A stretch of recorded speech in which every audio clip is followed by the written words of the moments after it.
আসসালামু আলাইকুম। আজকে 18 September Rocky rabbit daily combo কিভাবে নেবেন। প্রথমে ফাইটারে ক্লিক করুন, তারপর আপগ্রেডে ক্লিক করে নিচে আসুন।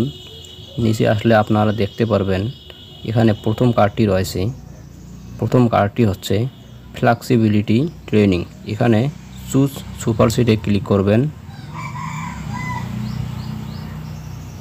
প্রথম কার্ডটি আনলক হয়ে যাবে। দ্বিতীয় কার্ডটি ক্লেইমে ক্লিক করুন, স্ক্রল করে নিচে আসুন।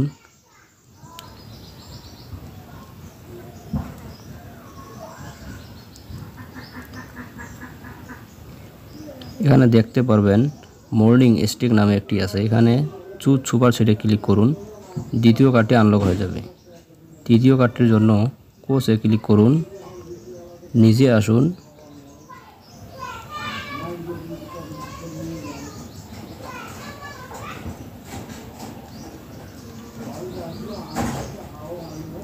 এখানে দেখতে পাচ্ছেন তৃতীয় কার্ডটি রয়েছে।